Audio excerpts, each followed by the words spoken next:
और अपना जीवन अपने को पसंद नहीं आता और अपने अंदर से मन कहने लगता है नष्ट कर दो इस शरीर को, फिर वो जो आगे की लीलाएं होती है, अच्छा ऐसा हुआ, फांसी लगा ली, जहर खा लिया, ये कर लिया, वो कर लिया। यदि तुम परमार्थ के पथिक हो, ये तीन बातें नहीं है तो तुम्हारा पतन हो चुका है। हमारा मन भजन में ले, होटलों में खाओगे, भजन में मन लगेगा, अशुद्ध आहार करोगे, मनमानी व्यभिचार प्रवृत्तियों का दर्शन, संभाषण और क्रिया करोगे और तुम्हारा मन सच्चिदानंद प्रभु में लग जाएगा। तमाशा समझा है, तमाशा समझ लिया अध्यात्म में मन को लगाना। अपनी दिनचर्या में इतना पावर है कि जहर भी समन हो जाएगा। मीरा जी का समन हो गया ना। अगर नियम है 1:45 बजे उठने का, स्नान का, तो 1:45 बजे ही उठना चाहिए, 2 नहीं बजना चाहिए। अपने पास सामर्थ्य होने पर नीचापमानम सुधा, वो नीच है, हम उस पर शासन कर सकते हैं, पर उसके द्वारा किए हुए अपमान को सह गए और अंदर से मनाया भगवान तुम्हें सुखी रखे, स्वस्थ रहो। जिसका इंद्रिय मनोनिग्रह युक्त समय व्यतीत होता है भगवत चिंतन में, वो महापुरुष है। अभी वर्तमान में ही है, चिंता मत करो, स्थिति जागृत होने में देर नहीं। सच्ची तुममें बहुत सामर्थ्य है, जागो। अगर झुक गए तो रौंद दिए जाओगे। ये 8 बातें भगवत भक्त अपने जीवन में जांच ले कि है कि नहीं है, अगर ना हो तो धारण कर ले। पहला है, संत महापुरुष आपके जीवन में है कि नहीं, ये जांच करनी है। देखा है हमने, अगर किसी संत को आदर्श मानकर आप नहीं चल रहे हो तो दिमाग को खसकते हुए देखा, खसक गया है दिमाग।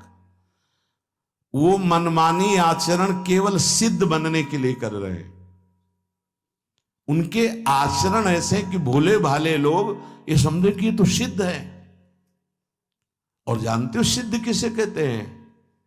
ब्रह्म भूता प्रसन्नात्मा न सोचति न कांक्षति समः सर्वेषु भूतेषु मद भक्तिम लभते पराम निर्माण मोहा जित संग दोषा अध्यात्म नित्या विनिवृत्त कामा द्वंद्वरि विमुक्ता सुख दुख संगई गच्छन्त मूढ़ा।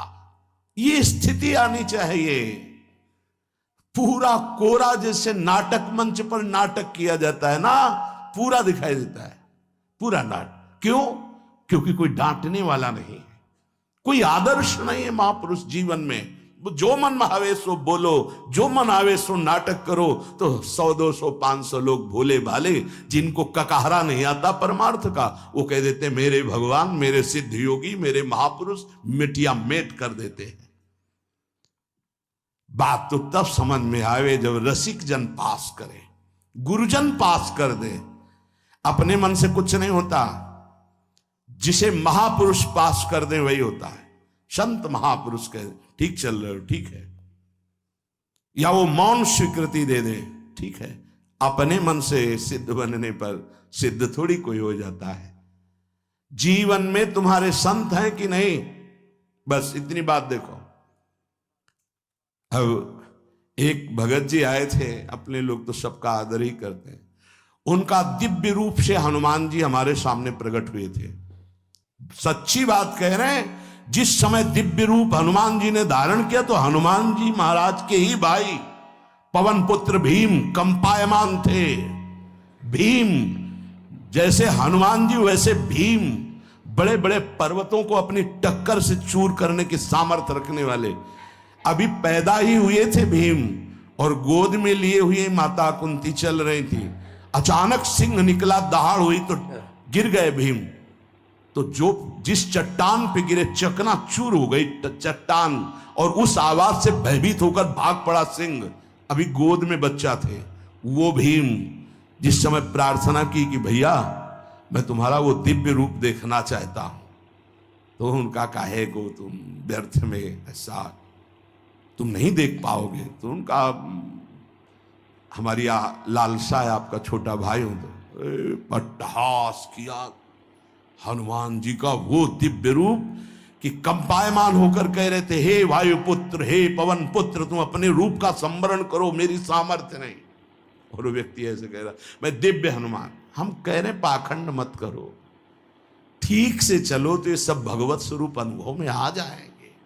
ठीक से चलो। बड़ा विचित्र स्वरूप है। जब तक जीवन में कोई संत नहीं, तो हम ये देख रहे हैं कि वो जीवन या तो पाखंड में सकिल जाएगा और या तो व्यर्थ के चिंतन में फंसा हुआ अपने को मान लेगा कि मैं सिद्ध हूं। आपका शब्द, आपकी दृष्टि, आपकी चेष्टा, तस्मात् शास्त्रम प्रमाणम ते, तब सिद्ध माना जाता है। बहुत सिद्धों के दर्शन हुए, गंगा किनारे सिद्धों का ने कभी नहीं देखा ऐसा प्रमादी। सिद्ध प्रमादी नहीं होता। 95 वर्ष की आयु पूज्य स्वामी श्री ओंकारानंद सरस्वती जी महाराज 4 बजे एक अपने निज जन से कहते, वो स्वेटर पहना दीजिए। बोले स्वामी जी अभी तो धूप है। नहीं, अंदर अभी जाएंगे, चिंतन में विक्षेप होगा, हमारे पास समय नहीं, डाल दो शरीर में।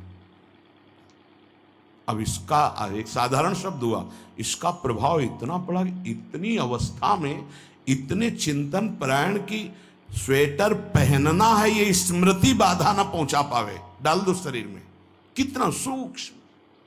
बड़े बड़े महापुरुषों को देखा है, अपने ब्रज के प्रेमी जनों को और ब्रह्मबोध संपन्न दोनों महापुरुषों को, किंचन मात्र कहीं भी कोई भी शास्त्र विपरीत शब्द नहीं, 1 सेकंड की चेष्टा नहीं पाई शास्त्र विरुद्ध। और यहां शास्त्र में है ही नहीं, हो वैसे सिद्ध हो रहे हैं। क्यों? क्योंकि जीवन में किसी आदर्श महापुरुष का अंकुश नहीं।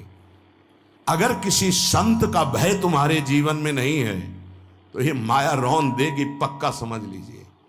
कोई महापुरुष तुम्हारे ऊपर अंकुश लगाने वाला हो। तो इसीलिए जो देहाभिमानी जी होते भाग पड़ते हैं, क्योंकि उनकी सिद्धावस्था में वो बाधा पहुंचाएंगे गुरुजन।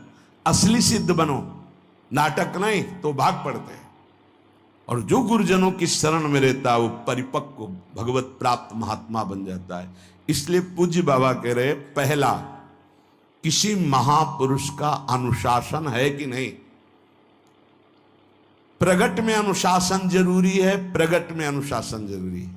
नारदानंद सरस्वती जी महाराज नैमिषारण्य के पीछे आए थे, कुछ परिकर उन्होंने बताया। अब वो पधार गए जो वहां के अधिकारी बनाए गए, विवेकानंद जी। नए वस्त्र धारण करके आ गए। सदवई में मना है, यदि ऊपर का नया वस्त्र हो तो नीचे का पुराना और मलिन होना चाहिए। अगर नीचे का तो फिर ऊपर का पुराना मलिन, मैच नया, क्रीच एकदम, ये सब साधुता के कुछ नियम होते हैं, साधुता की एक मर्यादा होती है। तो वो दोनों नए पहन करके आ गए।